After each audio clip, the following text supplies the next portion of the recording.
Welcome everyone. आप सभी का स्वागत है आपके अपने चैनल रोजगार गेटवे एकेडमी पर। और आज हम अपना 20 जो हमारी क्लास है वो करेंगे। चलिए शुरू करते हैं। हमने अपनी पिछले क्लास में रुचि, जिज्ञासा और अभिप्रेरणा के संबंध में पढ़ा था। आज हम संबंध बनाना के विषय में पढ़ेंगे। तो देखिए, संबंध बनाना जो गुणवत्ता परक या गुणवत्तापूर्ण अधिगम है, उसके लिए संबंध बनाना अति आवश्यक है।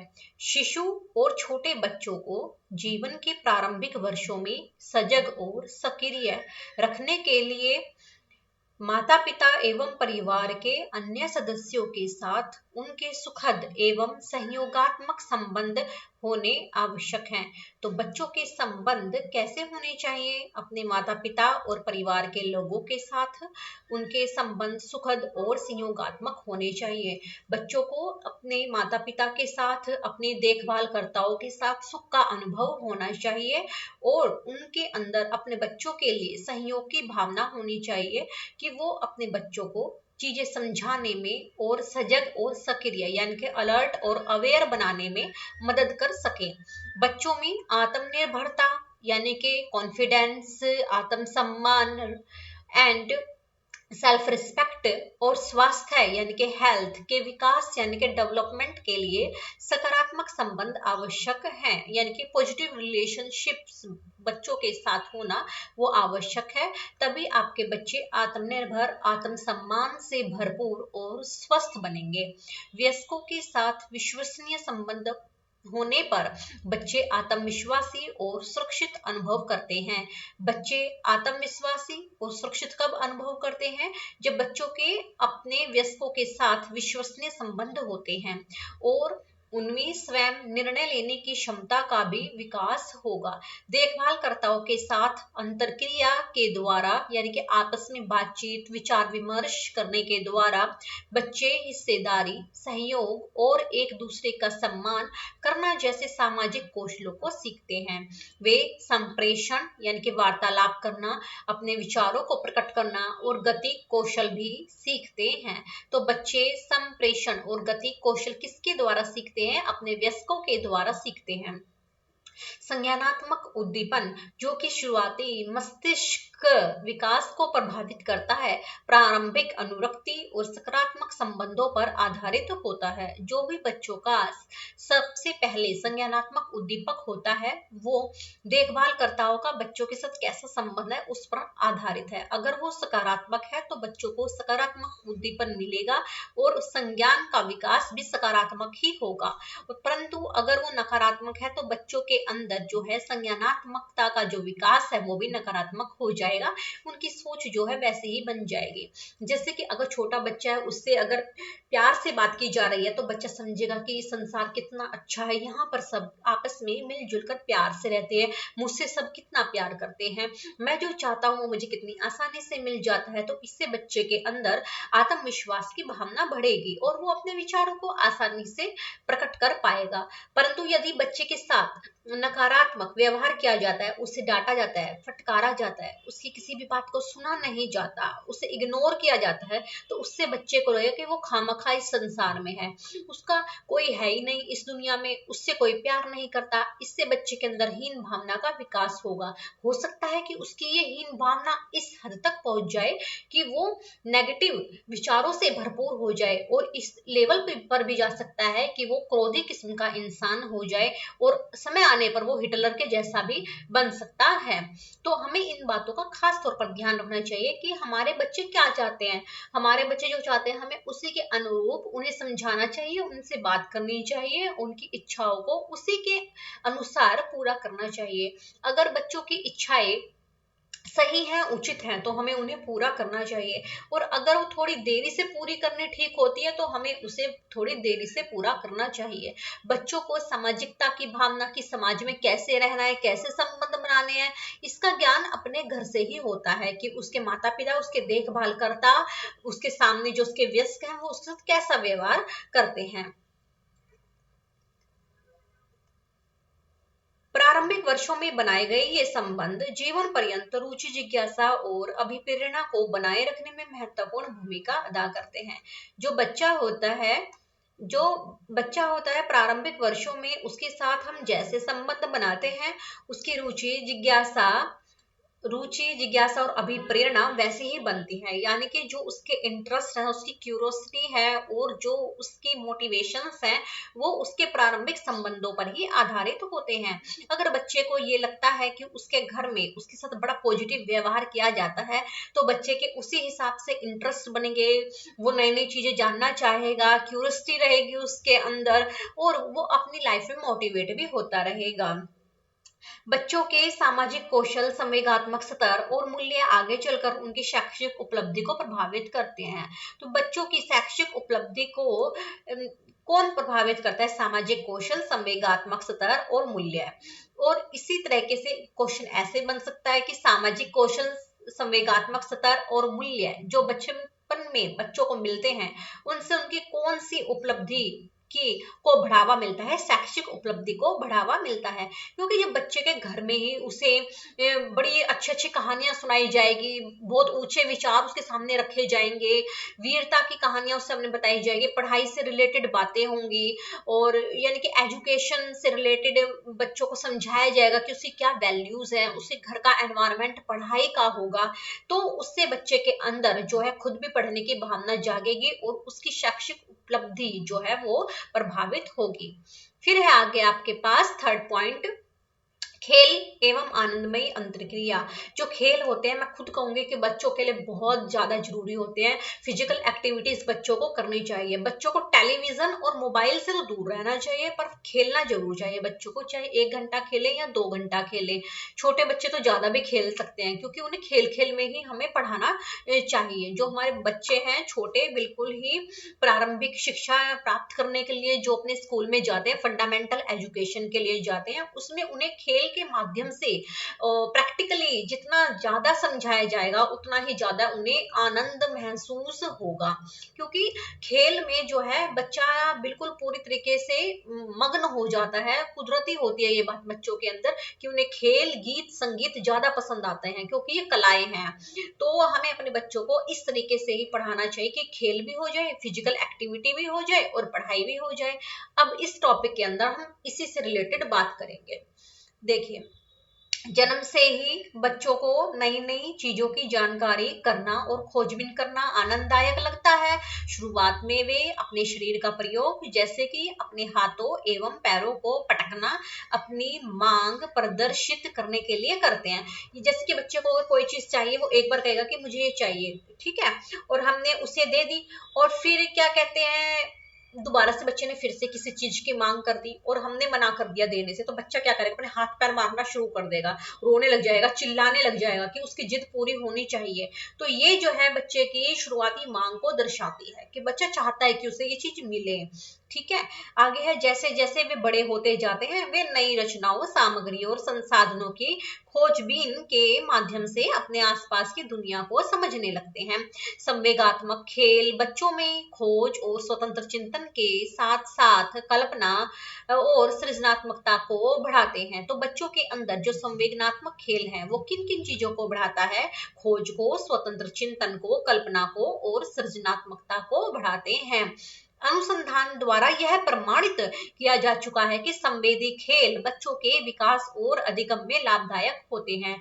बिल्कुल, देखिए, अगर बच्चे आपस में मिलकर के खेल रहे हैं, हमने मान लीजिए छोटे बच्चों की टीम बना दी और उन्हें समझा दिया कि तुम इस टीम के हो, तुम इस टीम के हो, अब अपनी टीम को आगे बढ़ाने के लिए काम करो, तो वो उसके लिए नई नई खोज करेंगे, अच्छे से अपना वर्क करेंगे, तो उससे क्या होगा? बच्चों का विकास होगा, संयोग की भावना बढ़ जाएगी उनके अंदर, और फिर उस टीम वर्क में वो जो काम करना सीखेंगे, उससे उनके अंदर सहयोग की अगर भावना बढ़ती है, साथ ही साथ उनको ज्ञान भी प्राप्त होता है कि हमें आपस में मिलकर के काम करना चाहिए। एक बच्चे ने कोई बात बोल दी, दूसरे ने उसे सीख लिया, ठीक है, फिर दूसरे ने कोई बात बोल दी, तीसरे ने उसे सीख लिया, तो इससे उनके अधिगम का भी विकास होता है।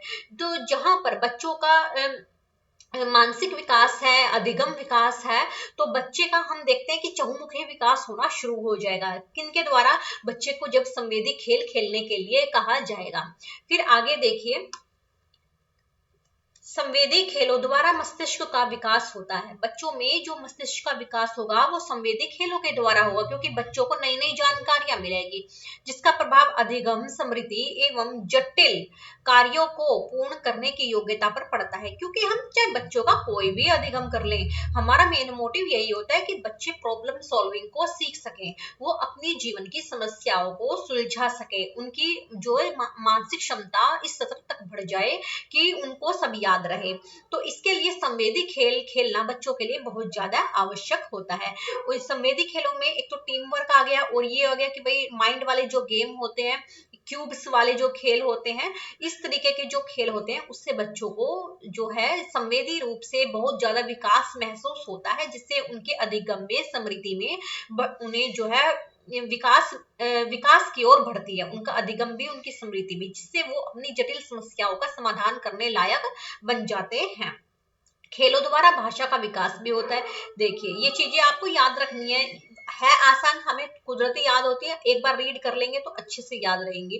खेलों द्वारा भाषा का विकास भी होता है। मान लीजिए आपके पास एक पंजाबी वाला बच्चा है, एक हरियाणवी वाला है, एक मान लीजिए कोई ब्रज भाषा बोलने वाला बच्चा, आप तीनों को खिला दो, तीनों को खेलने के लिए, तीनों आपस में जैसे कुछ दिन खेलेंगे ना, 10-15 दिन, एक दूसरे की भाषाएं सीख जाएंगे। तो बच्चों को कितनी भाषाएं आ जाएंगी, 3-3 भाषाएं बच्चों को कुदरती अपने आप आ गई। हिंदी उन्हें आती है, इंग्लिश वो इंग्लिश मीडियम अगर स्कूल्स में पढ़ेंगे या वैसे भी इंग्लिश के टीचर में वैसे आ जाएंगी। तो टोटल बच्चों को कितनी भाषाएं आ गई, 5 भाषाएं आ गई। तो खेल से जो है भाषा का विकास होता है। 3 तरीके के बच्चे हैं, 3 तरह की भाषाएं बोलने वाले, आपस में खेलेंगे तो आपस में भाषाओं का विकास भी करेंगे, वो स्थानांतरित होंगी उनकी भाषाओं में जो मुख्य रूप से शब्द बोले जाते हैं। बच्चे दुनिया के विषय में बात करने के नए तरीके सीखते हैं। नए अनुभव, वस्तुएं, गीतों और कविताओं को सुनना आदि भाषाई विकास को प्रोत्साहित करता है। हम बच्चों के सामने नई नई कविताएं, गीत आदि चलाते हैं, जैसे फोन में चला दिया, हमने टीवी में चला दिया, तो बच्चों को देखना कुदरती वो याद हो जाती हैं। तो उससे जो है बच्चों का विकास होता है, मस्तिष्क का विकास होता है, उनके स्मृति स्तर का विकास होता है। और बच्चे खेल खेल में प्रभावशाली ढंग से वार्तालाप करना भी सीख जाते हैं। तो देखिए खेलों का कितना महत्व है। खेल कोई बुरी चीज नहीं है, अगर बच्चे खेल खेलते हैं तो उससे उनका चहुमुखी विकास होता है। एक तो शरीर फिट हो रहेगा बच्चों का, मांसपेशियां खुलेंगी, उनका विकास होगा, बच्चों का अधिगम बढ़ेगा, स्मृति बढ़ेगी, जटिल समस्याओं को हल करना सीख जाएंगे, अपनी भाषा का विकास करना सीख जाएंगे, प्रभावशाली ढंग से वार्तालाप करना सीख जाएंगे। तो खेलों का भी अपना ही एक महत्व होता है। स्पर्शनीय संवेदी खेलों के दौरान बच्चे वस्तुओं को स्पर्श द्वारा पहचानते हैं, जिससे उनके विशेष गतिक कौशलों जैसे कि दबाना, खींचना, धकेलना, फेंकना आदि कौशलों का विकास होता है। तो जो स्पर्श वाले जो खेल हैं, उससे बच्चों के अंदर जो है स्पर्श, वस्तुओं को स्पर्श करने की भावना जो है वो बढ़ती है। वो वस्तुओं को स्पर्श करके सीखते हैं कि भाई ये चीज गर्म है या ठंडी है, मोटी है या पतली है, फेंकना है, खींचना है, दबाना है, क्या करना है चीजों के साथ। तो ये सब चीजें जो बच्चों को है वो स्पर्श संवेदी खेलों के द्वारा आती है। जैसे हम बच्चों के हाथ में वो स्पंज वाली बॉल पकड़ा देते हैं जो नीचे नीचे दबती है, बच्चे उसे पकड़ करके बहुत खुश होते हैं, कई बार उसे मुंह में भी दे लेते हैं जब उनके दांत निकलने वाले होते हैं, क्योंकि जब बच्चे के दांत निकलने वाले होते हैं, उसके मसूड़े कुलमुलाते हैं, तो वो हर चीज को अपने मुंह में देता है। तो बच्चों को नरम चीजें पकड़ा दी जाती है, तो इससे बच्चा जो है दबाना, सिकोड़ना, खेलना, फेंकना, ये सब चीजें जो है सीखता है। अब आगे है, संवेदी खेलों से बच्चों की विचार प्रक्रिया, समझ और तार्किक बुद्धि भी सुदृढ़ होती है। जो बच्चे के वो संवेदी खेल दिए जाते हैं खेलने के लिए, उससे बच्चों की समझ की प्रक्रिया, तार्किक बुद्धि आदि का बच्चों के अंदर जो है विकास होता है, जो कि उनके संज्ञानात्मक विकास में सहायक है। नवीन सामग्री के प्रयोग द्वारा बच्चे नई संकल्पनाओं को भी समझते हैं।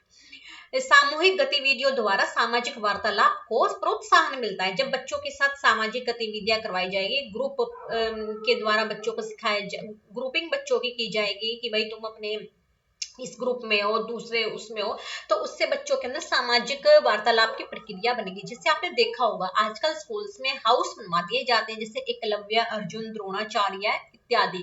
तो उनका क्या महत्व होता है, पूरे स्कूल को हमने 4 ग्रुप्स में बांट दिया होता है, और उसे 4 ग्रुप में जो बच्चे हैं यानी कि 6 से लेकर के 12 तक के हैं, या आप उसमें थर्ड भी इंक्लूड अगर करना चाहो, वो तो यानी कि जितनी भी क्लासेस होंगी उन क्लासेस के जो बच्चे उस ग्रुप में आएंगे तो वो आपस में मिलजुल कर काम करेंगे, तो उससे बच्चों के अंदर टीम वर्क बनेगा। वो अपने टीचर से पूछेंगे, ग्रुप के अनुसार ही टीचर्स भी हो जाते हैं हाउसेस के अनुसार, तो वो टीचर से बात करें तो उससे उनके अंदर अपने बड़ों से कम्युनिकेट करने की, अपनी प्रॉब्लम्स को उनके सामने बताने की भावना बढ़ती है। और आपस में वो बच्चे जो है एक दूसरे से बातें करेंगे, जैसे 6th क्लास का 7th क्लास का बच्चा 9th 10th 11th 12th के बच्चे से बात करेगा, प्रॉब्लम सॉल्व करेगा, भैया दीदी इत्यादि शब्दों का प्रयोग करेगा, तो उससे जो है सामाजिक वार्तालाप की भावना आएगी, उसकी हेजिटेशन खुलेगी और फिर वो जैसे और किसी से अगर बात करेगा तो आसानी से अपने विचारों को उनके सामने रख पाएगा, खुद को आसानी से रिप्रेजेंट दूसरों के सामने कर पाएगा। तो ये जो सामाजिक गतिविधियां हैं खेलों के अंदर, ये बहुत महत्वपूर्ण भूमिका अदा करती है बच्चों के सामाजिक विकास के लिए। सकारात्मक संवेदी खेलों का वातावरण बच्चों को दूसरों के साथ प्रभावशाली ढंग से अंतर क्रिया करने और कार्य करने के लिए प्रोत्साहित करता है, जो कि उनके विकास के लिए अति आवश्यक है। वे नए संबंध बनाना और अपने विचारों को साझा करना आरंभ कर देते हैं। जैसे मिट्टी अथवा पानी के खेल अथवा चित्रकारी सामाजिक अंतर क्रिया को प्रोत्साहित करने वाले लोकप्रिय खेल हैं।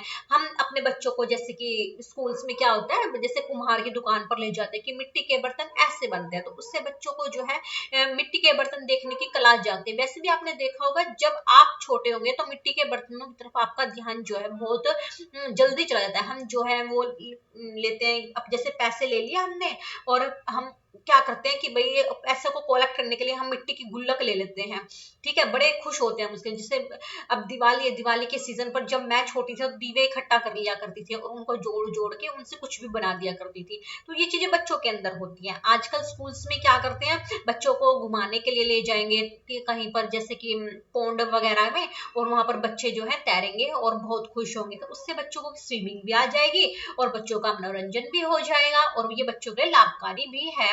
फिर हम क्या करते हैं, बच्चों को चित्रकारी इत्यादि सामाजिक अंतरक्रिया यानी कि आपस में हाउसिंग बना दी, और या हमने बच्चों को कह दिया कि तुम्हारे आसपास जितने भी घर हैं उन सब घरों में ये पूछना कि उन्होंने सोमवार से लेके शनिवार तक क्या क्या अपने घर में डिशेस बनाई, और फिर देखना कि भाई उनकी डिशेस में क्या क्या समानताएं थी, खाने में उन्होंने क्या क्या चीजें यूज की। तो इससे बच्चों के अंदर सामाजिक अंतरक्रिया बनेगी। या आप ये पूछना कि भाई आपके आसपास के लोग क्या काम करते हैं, तो उससे तुम्हें लोगों के रोजगार के बारे में पता चलेगा, ठीक है। तो इस तरीके के कार्य हम बच्चों को देंगे तो उससे जो है बच्चों के अंदर जो है अधिगम का विकास होगा।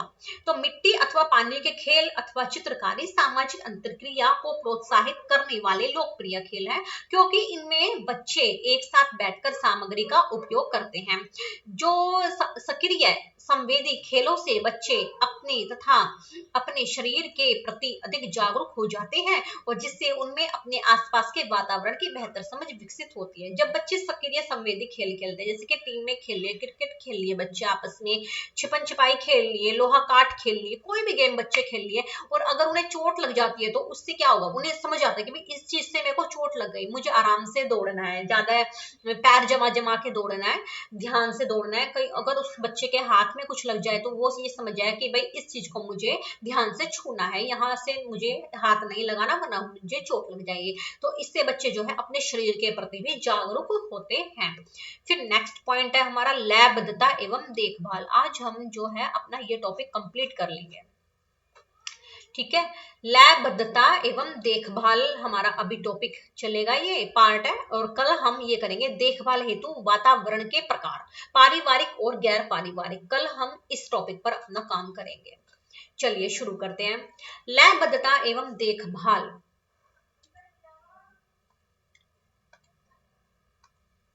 नियमित दिनचर्या का अपना महत्व होता है, क्योंकि डिसिप्लिन की अपनी ही एक वैल्यू होती है। बच्चे समय पर उठना, समय पर सोना, समय पर खाना, समय पर पीना, समय पर खेलना, समय पर स्कूल जाना, खेलेंगे तो उससे उनके अंदर डिसिप्लिन बढ़ेगा, क्योंकि इससे बच्चों में सुरक्षा एवं अपने वातावरण पर नियंत्रण की भावना आती है, ठीक है। तो इससे बच्चों के अंदर क्या भावना आएगी, भाई अपने वातावरण पर और स्वयं पर कैसा नियंत्रण रखना है। नियमित दिनचर्या बच्चों को आने वाले परिवर्तनों के लिए संवेगात्मक रूप से तैयार करती हैं, क्योंकि जैसे छोटा बच्चा है, आप छोटे बच्चे को सुबह उठने की आदत डाल दोगे तो बड़ा होकर के भी वो सुबह जल्दी ही उठेगा। समय पर सोने की आदत डाल दो कि भाई 9-10 बजे सो जाते हैं, तो फिर बड़े होकर के बच्चा 9-10 बजे सोएगा। जल्दी सोएगा तो जल्दी उठेगा और सुबह उठ करके याद भी करेगा वो, तो उससे उसके जो है एग्जाम में मार्क्स भी अच्छे आएंगे। अगर ये आदतें बचपन में ही डाल दी जाए तो आगे आने वाले जीवन में संवेगात्मक रूप से बच्चा तैयार हो जाता है। क्योंकि आगे तो बच्चों को और भी ज्यादा पढ़ाई करनी पड़ती है, अलग अलग काम कर, अगर खेल में जाएंगे तो सुबह उठ करके रेस लगानी होगी, अपनी प्रैक्टिस करनी होगी। तो शुरू में ही अगर बच्चों को जल्दी उठने की, तैयार होने की आदत डाल दी जाएगी तो बच्चे यही करेंगे। जैसे कि हमारे घर में है, हमें जो है हमारा रूल है कि भाई 6 बजे आप उठ जाओ अपने बिस्तर से, तैयार हो, नहाओ धो, सुबह पूजा करो। तो ये बचपन में ही मेरे अंदर आदत डाल दी थी और आज तक ये आदत है। सेकंड क्लास से ही ये आदत जो है धीरे धीरे मम्मी डालती गई और ये आदत आ गई कि भाई सुबह शाम पूजा करनी है, सुबह जल्दी उठना है। सेम मेरे भाई के लिए है। तो आज हम जो है उठाने की मम्मी को जरूरत ही नहीं पड़ती, हम खुद ही उठ जाते हैं। ठीक है। अब ये इसमें आगे देखिए, ये बच्चों की अनअपेक्षित परिवर्तनों से सुरक्षा करते हैं। जो बच्चों के अंदर अनअपेक्षित परिवर्तन आ जाते हैं, यानी कि लेट लतीफ होना, बिल्कुल लेजीनेस बच्चों के अंदर जो हो जाते हैं। कई बच्चों को देखा हो काम करने के लिए तैयार नहीं होते हैं, बिल्कुल ऐसे गंदे से बने रहते हैं बच्चे, उससे बच्चों की जो है वो सुरक्षा हो जाती है। क्योंकि परिचित कार्यक्रम, दिनचर्या अथवा वस्तुएं परिवर्तन के समय बच्चों में नियमितता, स्थायित्व एवं शांति का भाव लाते हैं। शिशु सुबह अथवा शाम नहीं समझते, किंतु देखभाल गतिविधियों से वे समय, क्रमबद्धता और शाश्वतता को समझ पाते हैं। ठीक है। परिवार में बुजुर्गों को प्राय विस्मित करने वाले अविश्वसनीय कथन कहते हुए सुना जाता है कि जैसे यह बच्चा शाम को रोता है यदि इसके पिता को काम से लौटने में देरी हो जाती है। यानी कि बच्चे को अपने पिता की आदत हो गई, अगर पिता लेट हो गया तो बच्चा रोना स्टार्ट कर देगा। तो घर वाले क्या कहेंगे, ये बच्चा तो शाम को रोना स्टार्ट कर देता है क्योंकि इसके पिता को आने में देरी हो गई। ठीक है। अथवा माता से कहा जाता है 4 बजे तक आ जाना, नहीं तो तुम्हारा बच्चा बेचैन हो जाता है। जैसे कि कई माताएं हैं बाहर काम करती हैं तो उनको, उनके बच्चों को उनके सास ससुर पालते हैं, तो वो क्या कहेंगे, भाई 4 बजे तक घर पे आ जाना वरना ये बेचैन हो जाएगा, फिर हमसे संभालना मुश्किल हो जाएगा। तो ये सब बातें इसलिए होती है क्योंकि बच्चों के अंदर नियमितता का अभी अभाव है। छोटे बच्चों को नियमितता धीरे धीरे आती है। केवल निरीक्षण के आधार पर किए गए इस प्रकार के कथन मुश्किल से 4 या 6 माह के बच्चे की वास्तविक समय के आकलन की क्षमता के विषय में आपको आश्चर्यचकित कर देते हैं। क्योंकि छोटे बच्चे को पता तो होता नहीं है, जो 4 या 6 माह तक का बच्चा होता है, कि सुबह है या शाम है, फिर भी उसकी घंटी जो है उसी टाइम बजेगी, वो रोना उसी टाइम स्टार्ट करेगा जिस टाइम पर पिछले दिन किया था। ये कुदरती बच्चों के अंदर बात होती है क्योंकि सर्कुलर वे में चीजें चलती है इस दुनिया में। तो जिस टाइम पर बच्चा तब रोना स्टार्ट करता है पहले, उसी में बाद में रोना स्टार्ट कर देगा, जबकि बच्चे को समय का कोई ज्ञान ही नहीं होता। कुदरती उसकी बॉडी के अंदर सर्कुलेटरी चेंजेस होते हैं। ठीक है। यदि बच्चों की दिनचर्या में अधिक परिवर्तन होता है तो वो वे अपनी जैविक घड़ी, लयबद्धता जो उनके अंदर अपनी ऑटोमेटिक घड़ी है, लयबद्धता के कारण परेशानी अनुभव करते हैं। परिचित वस्तुएं और देखभाल दिनचर्या का सावधानी पूर्वक पालन बच्चों में संवेगात्मक स्थिरता एवं संतुलन विकसित करने में सहायक होता है। अगर बच्चों के आसपास परिचित वस्तुएं ही रहे, देखभाल की दिनचर्या उनकी पहले जैसी रहे, तो उन्हें ज्यादा मुश्किलात का सामना नहीं करना पड़ता। वो आसानी से संतुलन में अपना जीवन विकसित कर लेते हैं और धीरे धीरे बड़े होकर चीजों को समझना शुरू कर देते हैं। जन्म के समय से ही बच्चे दुनिया को जानना चाहते हैं क्योंकि उनके अंदर बड़ी क्यूरियोसिटी होती है और प्रतिदिन नियमित एवं चरणबद्ध देखभाल से उन्हें अपेक्षाएं और संतुष्टि प्राप्त होती है। तो जो बच्चों के साथ जन्म से लेते ही बच्चा जो है इस संसार को जानना चाहता है और उससे प्रतिदिन नियमित रूप से जो चरणबद्ध यानी कि लयबद्धता में जो हर एक चरण में बच्चे की देखभाल की जाती है, उससे उसकी अपेक्षाएं जुड़ी होती हैं और उसे संतुष्टि प्राप्त होती जाती है। क्योंकि बच्चे को प्रतिदिन समय पर उठाया जाएगा, नियमित रूप से उसे खाना दिया जाएगा और उसे हर एक चरण में अलग अलग तरीके की दवाई, खाना, रहना, खेल कूद इत्यादि दिया जाएगा, तो बच्चा खुश रहेगा और उसकी सारी अपेक्षाएं पूरी होती जाएंगी।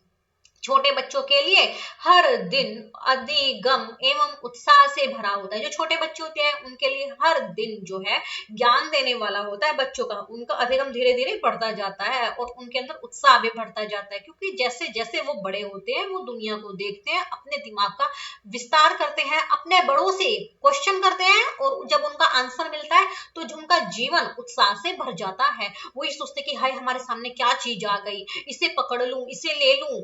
ये चीजें जो है बच्चों को उत्साह से भर देती हैं और उनके दिनचर्या उनके कौतूहल को शांत करती है। तो जो बच्चों के मन में होने वाला कौतूहल है कि ये क्या है, ये क्या है, अगर उनकी नियमित दिनचर्या चले तो बच्चों के अंदर इस तरीके का कौतूहल नहीं होगा। पहले ही बच्चों को पता चल जाएगा, आदत डाल दी जाएगी समय के अनुसार। जब बच्चों के अंदर लयबद्धता और नियमितता का विकास होता है तो बच्चों के अंदर जो कौतूहल होता है वो शांत होना शुरू हो जाता है और उनके अंदर उत्साह की भावना, अधिगम की विकास होने लग जाता है। तो यहाँ पर हमारे 3 टॉपिक आज पूरे हुए, लयबद्धता एवं देखभाल और खेल एवं आनंदमय अंतरक्रिया संबंध बनाना। और पिछली वीडियो में हमने रुचि, जिज्ञासा और अभिप्रेरणा किए थे। ये हमारे जो टॉपिक हैं गुणवत्ता परक देखभाल के तरीके में आए थे। तो प्रारंभिक वर्षों में जो बच्चों के लिए गुणवत्ता परक देखभाल होती है उसमें जो जो चीजें आवश्यक हैं वो हम अपनी सभी कंप्लीट कर चुके हैं। ठीक है, देखिए आगे तो ये फिल इन द ब्लैंक्स है, तो ऊपर से बने हुए हैं, इनको कोई ज्यादा खास करने की जरूरत नहीं है। देखभाल हेतु वातावरण के प्रकार, पारिवारिक और गैर पारिवारिक, कल हम इस टॉपिक को करेंगे। Thank you.